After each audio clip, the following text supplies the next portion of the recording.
തളിക്കുളം പ്രവാസി അസോസിയേഷൻ UAE-യുടെ 22ാമത് കുടുംബ സംഗമം ദുബായ് ദേരയിലെ മാർക്കോ പോളോ ഹോട്ടലിൽ സംഘടിപ്പിച്ചു.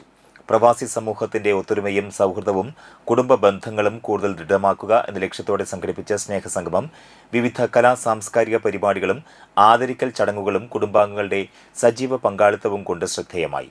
Akcaf association general secretary Shine Chandrasenan ഉദ്ഘാടനം ചെയ്തു. സംഘടനാ പ്രസിഡന്റ് കെ ബഷീർ അധ്യക്ഷനായി. Ahmed Hareb, Nellara group chairman Shamsuddin Chacko Oolakkadan എന്നിവർ വിശിഷ്ടാതിഥികളായി സംബന്ധിച്ചു. വിവിധ കലാപരിപാടികൾ, വിനോദ മത്സരങ്ങൾ, സമ്മാനദാനം എന്നിവ നടത്തി. 40 വർഷത്തിലധികം പ്രവാസ ജീവിതം നയിച്ച തളിക്കുളം പ്രവാസി അസോസിയേഷൻ അംഗങ്ങളെ ചടങ്ങിൽ ആദരിച്ചു.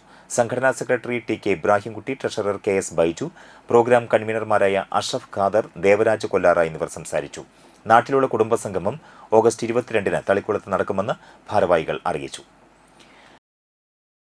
ജീവകാരുണ്യ പ്രവർത്തനങ്ങളിൽ ഒരു ഗ്രാമത്തിന്റെ ഭാഗമായി നിന്നുകൊണ്ട് വളരെയധികം ജീവകാരുണ്യ പ്രവർത്തനങ്ങളും അതുപോലെ ആഘോഷ പരിപാടികളും നാട്ടിലും ഇവിടെയും ഒരുപോലെ ചെയ്യുന്ന ഒരു വലിയ സാംസ്കാരിക വേദി തന്നെയാണ് ഈ Thalikkulam. As a request from my side, for the people also as well, understanding saying that I would love for my people and around here, especially the leaders team here, to have a time only to hug to their sons, at least for 2 minutes, and say that I love you, and you see what the feedback will come in.